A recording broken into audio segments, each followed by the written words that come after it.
Video games are full of heroes. I mean, have you ever played a video game without some sort of protagonist you're supposed to root for or possibly even against? I thought not. Every story, whether a book, movie, or video game, has to have some sort of main character to carry on through the story, making tough decisions and overcoming various obstacles along the way. Video game characters are, typically, masculine pieces of macho-ness who are very strong, intelligent, powerful, with the power to overcome just about anything and any obstacle, and maybe along the way having to acquire a new gadget every now and then. That is the norm in games. I mean, who wants to play as some wimp? But still, there are exceptions to the rule. Not every character can take a bullet like Superman, beat up enemies like Muhammad Ali, or be as quick-witted as Sherlock Holmes. Enter the underdog, the character that isn't Mr. Macho and doesn't have everything handed to him. I find these characters more relatable, as they usually face the same obstacles and challenges many of us face in real life. Okay, maybe not the same obstacles. Unlike Little Mac, I'm not out there boxing every day. But they at least are usually bound to the same rules as us regular mortals. Now, there are several rules to this list, and they are as follows. One underdog per franchise must be somewhat weak or underwhelming compared to obstacles they face, or at least be bound to human nature. And no movie, book, or TV tie-ins, i.e. Rocky. So, it has to be a character that at least originated in gaming. Without further ado, here is the Retro Gamer Guys top 5 underdogs in gaming. Number 5. Number 5 is Ash Ketchum from the Pokemon games. For me at least, specifically Pokemon Red. Now, while he does have a lot of creatures fighting along his side, he is an underdog in the sense he's a kid and he's put to the task of facing gym leaders with years of experience and documenting every Pokemon out there.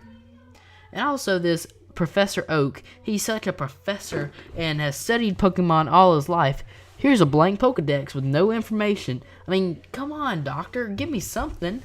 It just spoils my chicken. Anyway, he does overcome all his challenges, which he is significantly weaker than. He does not have the experience or the strength of the trainers he faces, and he does not have the intelligence, strength, or abilities that Professor Oak has. Yet, he still goes out there, fights the trainers, and documents all the Pokemon. For these reasons, Ash Ketchum is number 5 on my list. Number 4. Number 4 on my list is, it has to do with Duck Hunt, and it doesn't involve the dog. It doesn't involve the dog. Finally, there's someone talking about Duck Hunt on a list that's not including the dog. But I'll get to him later. Anyway, number 4 is actually the Ducks. Yes, that's right, the Ducks from Duck Hunt.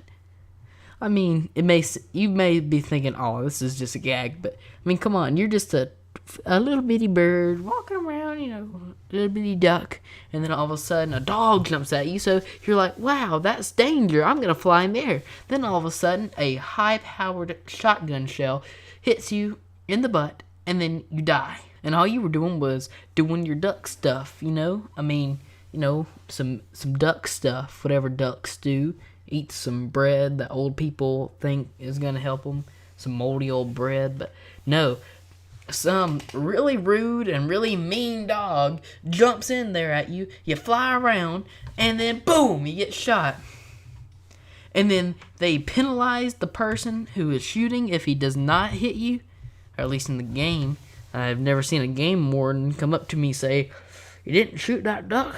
It's going to be $50. But who knows? I bet in the game that dog charges $50 every time you don't hit a duck. Anyway, they're defenseless, and they have to deal with that really annoying dog.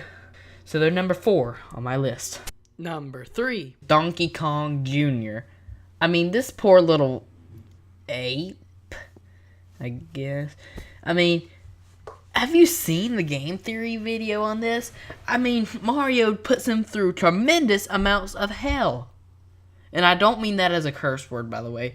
But literally, this reminds me of what it'd be like if I lived in hell. Electricity shocking me. I mean, fireballs. I mean, animals coming towards me. And what? Also, I can save my father? And maybe along the way I get to eat a little? Gee, Mario, you sure are one great pet owner. A sarcastic comment.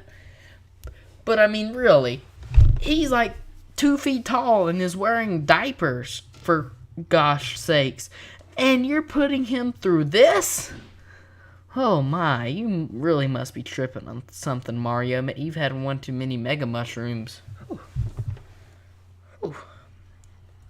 Number 3 is definitely a spot Donkey Kong Jr. 100% deserves. Number 2.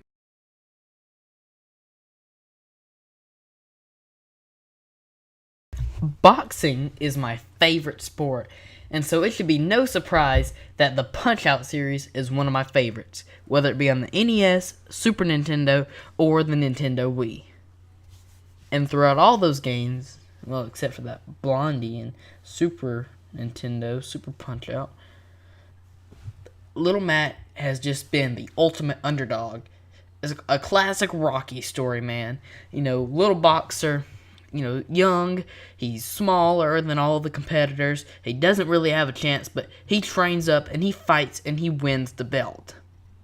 Of course, he begins fighting Glass Joe, which I'll get to him in another list. But nonetheless, he works his way up to the top and wins the belt. And he holds that belt. If you haven't played Punch-Out on the Wii, you need to. But anyway, that's a review for another day. Little Mac is the ultimate video game underdog. And he deserves to be on anybody's underdog list through and through. So, if I'm praising Little Mac so much, what could possibly be better? Well, let's find out in number 1.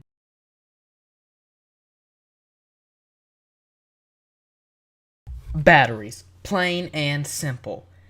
I mean, they are used for pretty much every retro and some modern portable consoles. And it's not just like 2, it's 4. And for the Sega Game Gear, it's 6. For most of the Tiger handheld games, it's 2, 2, 4. It's just ridiculous. You can, if you're a retro gamer, you know that it can be ridiculous the amount of money you have to spend on batteries. And it's not just consoles either. It's remotes. I can't tell you how much I've spent in just the past month on AA batteries for my Wii remote. Oh, man. And they're just small little guys, you know, built to do a job, and they just can't stand it. I mean, I feel bad for them. Batteries are the number 1 underdog in gaming.